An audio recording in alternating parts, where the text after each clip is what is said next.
안녕하세요. 뜨는 아침 묵상 이성훈 목사입니다. 오늘도 말씀의 자리에 찾아오신 여러분 진심으로 사랑하고 축복합니다. 오늘 함께 나눌 말씀은 레위기 26장 45절입니다.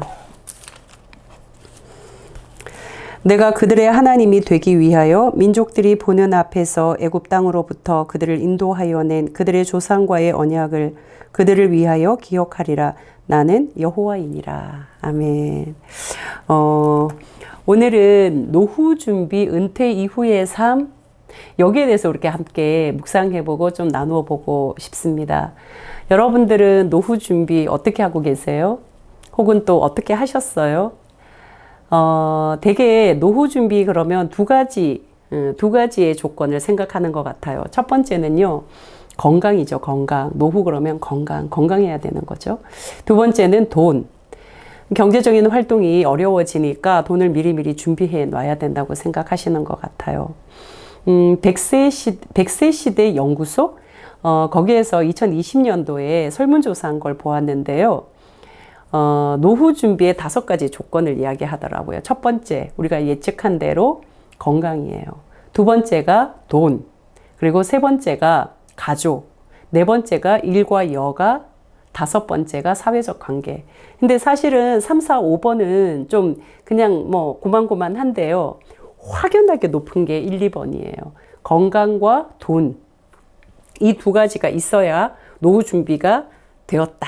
그리고 노후의 삶이 좀 보장되었다고 할 수 있다. 이렇게 생각하시는 거겠죠. 또 한 가지 재밌는 사실은 노후, 은퇴 그러면 어떤 기분이나 감정이 제일 먼저 떠오르나 우리나라 사람은요. 두려운 마음, 불안한 마음, 좀 외로움, 쓸쓸함, 서글픔 이런 감정이 먼저 떠오른다고 합니다. 그러나 미국 사람들인 경우에는 은퇴, 노후 그러면요. 야, 이제 자유다. 이제 여유가 생기겠다. 아, 이제 스트레스 없겠다. 이제 좀 즐거울 것 같은데. 아, 이제 뭔가 새로운 거 시작할 수 있을 것 같은데. 이런 기분, 이런 감정을 느낀다고 해요. 그래서 우리나라 사람들은 은퇴를 두려워하고요. 미국 사람들은 은퇴를 꿈꾼답니다. 어떻게 하면 이 은퇴가, 노후가 좀 두렵지 않고 즐겁고 좀 행복할 수 있을까요? 특별히 저와 여러분, 우리는 하나님을 믿는 사람들인데요. 신앙인들의 이 노후 준비는, 은퇴 이후의 삶은 어떻게 해야 될까? 무엇을 준비해야 되는 것일까? 저는 오늘 이 레위기 26장을 읽으면서 아, 이것이 정답이다. 여기에 답이 있구나 깨닫게 되었어요. 레위기 26장이 사실 레위기의 결론이고요. 또 우리가 성결법전 살펴보고 있잖아요. 성결법전 마지막이 레위기 26장입니다. 레위기 27장은 부록과 같은 말씀이고요. 그래서 26장의 거의 결론이거든요. 이 결론 내용을 보면 아, 우리가 어떻게 살아야 정말 제대로 된 노후 준비, 은퇴 이후의 삶을 살아갈 수 있게 되는지를 알게 돼요. 26장은 우상 숭배하지 말라로부터 시작을 해요. 그리고 어떻게 해야 복을 누리며 살아가는지, 또 어떻게 해야 재앙과 같은 삶을 황폐하게, 그런 황폐한 삶을 살게 되는지를 아주 명확하게 구분하고 있어요. 너희가 여호와의 말씀을 들으면 복을 누리며 살 것이고 너희가 여호와의 말씀을 듣지 아니하면 재앙 같은 삶을 살게 될 것이다. 먼저 우상 숭배를 우리가 한번 떠올려 보면 우리는 우상 숭배하면 뭔가 하나님 아닌 것, 그죠? 그게 불상이 되었든 뭐 미신이 되었든 무속이 되었든 이런 것에 막 숭배하고 거기에 막 집착하고 이런 것을 우상 숭배로만 생각하는데 실제로 우상 숭배라는 이 우상의 가장 뿌리는요. 내 인생의 주인을 나로 삼고 살아가는 삶이에요. 여러분, 우리가 내 인생의 주인이 나일 때 내가 원하는 삶, 내가 만족할 수 있는 것, 그래서 나를 만족시켜 줄 수 있는 것에 우리가 집착하거든요. 그거 매이게 되고 그거 굉장히 소중하게, 그거 가장 우선순위로 받들게 되거든요. 어떤 사람은 그게 돈이겠죠. 어떤 사람은 자식이겠죠.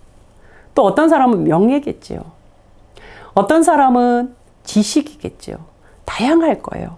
사람마다 다양하게 자기의 삶에 가장 우선순위, 어떤 것과도 바꿀 수 없는 그 우선순위, 나를 만족시키고 나를 지탱시킬 수 있는 우선순위를 두는 것이죠. 여러분, 그게 우상입니다. 그런데 그 우상을 숭배하는 그 순간 우리의 삶은 자연스럽게 복이 아니라 재앙의 삶으로 가게 돼 있다는 거예요. 때로는 우리는 하나님을 우상으로 삼기도 하는 것 같아요. 그 대표적인 것이 금송아지 사건이죠. 여러분, 금송아지 사건은 이스라엘 백성들이 불안하고 두려움에 확 휩싸이면서 우리에게 눈에 보이는 하나님을 만들어 달라고 요구한 거예요. 그러니까 우상을 만들어 달라고 한 것이 아니라 눈에 보이는 하나님, 우리의 이 불안감과 우리의 이 염려, 걱정, 이 두려움을 한 방에 없애줄 수 있는 뭔가 형상을, 하나님 형상을 만들어 달라는 거였죠. 우리는 하나님을 때로는 이렇게 우상 삼을 수 있다는 거예요. 중요한 건 뭔가요? 우리의 삶의 주인을 하나님으로 모시고 살아가는 삶. 우상 만들지 않고 하나님을 우상 삼지 않고 내 삶의 주인으로 모시고 살아가는 삶. 그럴 때 자연스럽게 복을 누리며 살아가는 삶으로 이어지는 것이죠. 그 복이 뭔가요? 성경은 무엇을 복이라고 말씀하나요? 여러분, 오늘 말씀을 보면 이 26장에서는요, 복을 이렇게 이야기합니다. 4절에 보시면 내가 너희에게 철 따라 비를 주리니, 철 따라 비가 내리는 거 복이라는 거예요. 땅은 그 산물을 내고 땅이 그 산물을 내는 것이 복이라는 거예요. 나무는 열매를 맺으리라. 나무가 열매 맺는 거 복이라는 거예요. 더 나아가서 5절에 보면은 음식 배불리 먹는 거, 너희가 그 땅에서 안전하게 거하는 거, 그리고 너희가 그 땅에서 평화를 누리는 거, 너희가 그 땅에서 잠을 잘 때 평안하게 잠자는 거. 이게 성경이, 하나님이 우리에게 가르쳐 주시는 복이라는 거예요. 여러분, 이런 복이 어떻게 일어날 수 있을까? 평화, 그죠? 땅의 안전, 내가 잠을 잘 때 두렵지 않고 평안하게 잠자는 거.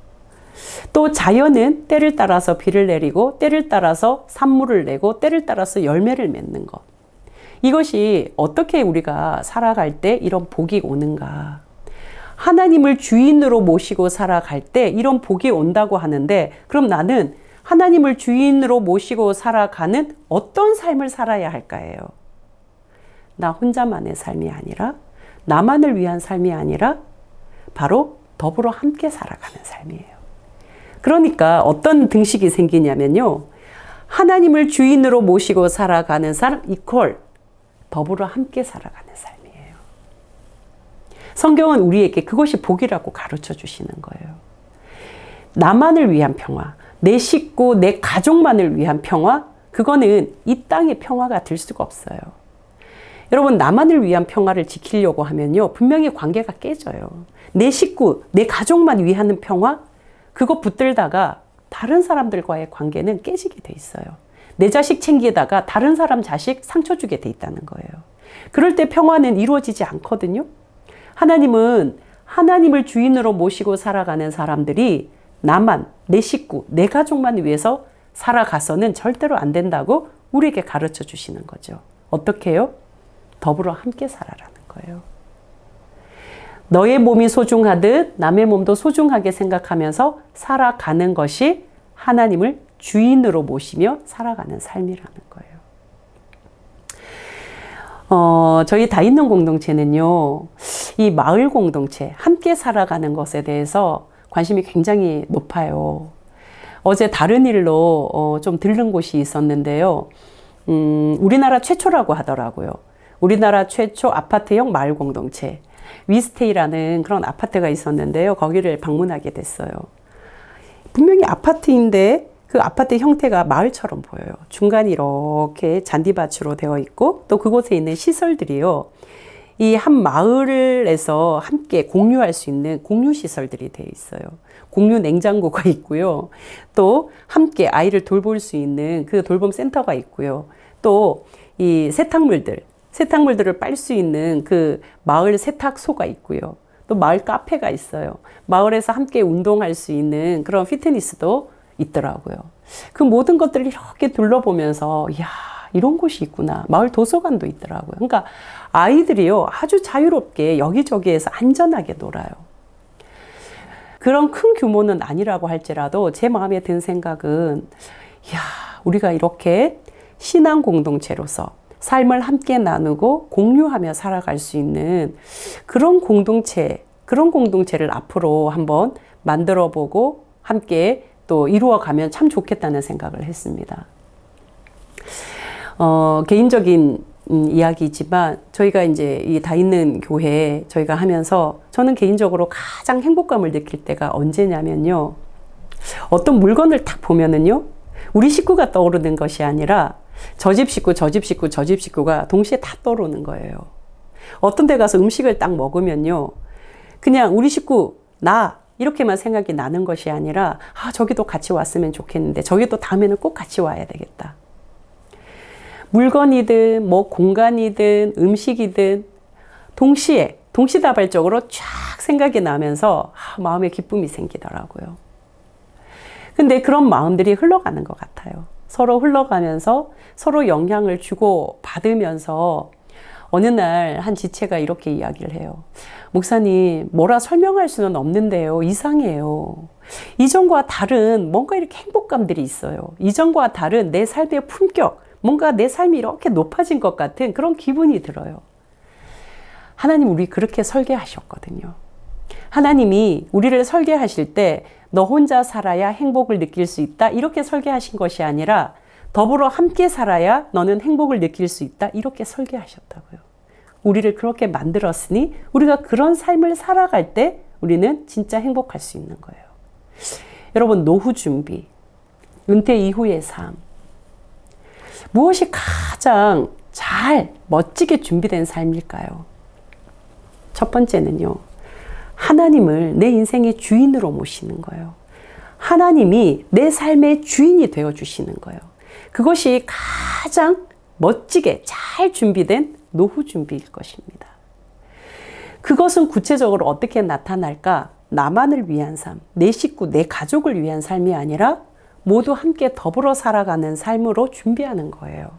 지금부터 준비하시는 거예요. 여러분, 나이가 들수록 건강, 돈, 사실은 그것보다 더 중요한 게 좋은 사람들과의 관계입니다. 좋은 사람들과 함께 더불어 살아가는 것입니다. 그것이 내 노후도 행복하게, 가장 가치 있게, 보람되게 만들어 줄 거예요. 오늘 이 레위기 26장이 우리에게 가르쳐 주시는 거, 너만을 위해서, 너의 가족만을 위해서, 너의 테두리만을 위해서 준비하고 열심히 애쓰고 살아가 봐야 그거 다 헛것이다라는 거예요. 14절 이후에 하나님 말씀 듣지 않고 네가 네 삶의 주인이 되어 살아갈 때 이런 일이 벌어질 것이다. 가장 크게 세 가지로 말씀하고 있어요. 첫 번째는요. 헛것, 헛될 것. 너 열심히 심지만, 너 열심히 수고하지만 거두지 못할 것, 너 배부르지 못할 걸, 너 먹지 못할 걸, 열매 맺지 못할 걸, 다 헛것이라고 말씀하고 있어요. 두 번째는요. 대항한다라는 말이 나와요. 계속 대항한다는 말이 반복되게 나와요. 그러니까 하나님을 주인으로 모시고 살아갈 때는 평화예요. 안전이에요. 그런데 그렇게 모시지 않고 살아갈 때는 대적이에요. 그럴 수밖에 없지요. 나만을 위하고 내 가족, 내 테두리만을 위할 때는요. 누군가와 비교해서 내 것 챙겨야 되니까 그 사람은 적이 되잖아요. 자연스럽게. 그러니까 대항하고 나의 주변에 적이 많아지는 거죠. 더불어 함께 살아가는 것은 평화가 온다면 나만을 위해서 살아가는 하나님 주인으로 삼지 않고 살아가는 삶은 자꾸만 대적되는, 대항하는 그런 삶이 되는 거예요. 안전한가요? 아니요. 굉장히 두렵고 불안한 삶으로 살아갈 수밖에 없어요. 세 번째 단어가 바로 황폐함, 황무함, 황량함 이런 단어가 계속 반복되고 있어요. 하나님을 주인으로 모시고 살아가지 않고 내가 내 삶의 주인이 되어서 나만을 위하여, 내 가족만을 위하여, 내 식구만을 위하여, 내 울타리만을 위하여 살아가면 헛것, 대적받는 삶, 서로 대항하는 삶, 그리고 황량하고 황폐하고 황무한 삶, 바로 그런 삶을 살게 된다는 거예요. 사랑하는 따가족 여러분, 어떤 삶이 가장 행복한 노후 준비? 어떤 삶이 가장 행복한 은퇴 이후의 삶이라고요? 하나님 주임으로 모시는 삶요. 그거 지금부터 준비하셔야죠. 노후 준비하셔야죠. 노후 준비, 바로 좋은 사람들과 좋은 관계를 맺으면서 하나님을 주인으로 모시고 살아가는 삶. 바로 그 사람이 가장 노후를 현명하게, 지혜롭게, 멋지게 잘 준비하는 사람입니다. 저와 여러분이 그랬으면 좋겠습니다. 여러분의 삶의 자리에서 하나님을 주인으로 모시고 모든 사람들과 더불어 함께 나누며 기쁘게 살아갈 수 있기를 축복합니다. 그래서 우리의 노후가 하나님 안에서 정말 멋지고 행복하고 단단하기를 축복합니다. 기도하시겠습니다. 하나님 아버지, 오늘도 말씀 앞에 우리를 비추어서 우리의 은퇴 이후의 삶, 정말 노후의 준비가 무엇이 되어야 하는지를 묵상하였습니다. 건강, 돈, 세상적 가치가 아니라 하나님 나라의 가치, 바로 많은 사람들과 이웃들과 더불어 사랑을 나누고 함께 살아가는 삶이라는 것을 배워사오니 하나님, 우리 이것 준비하게 하여 주시옵소서. 이것을 준비하여서 하나님을 주인으로 모시고 더불어 평화를 누리며 더불어 행복의 가치를 경험하는 우리 모두가 되게 하여 주시옵소서. 예수 그리스도 이름으로 기도합니다.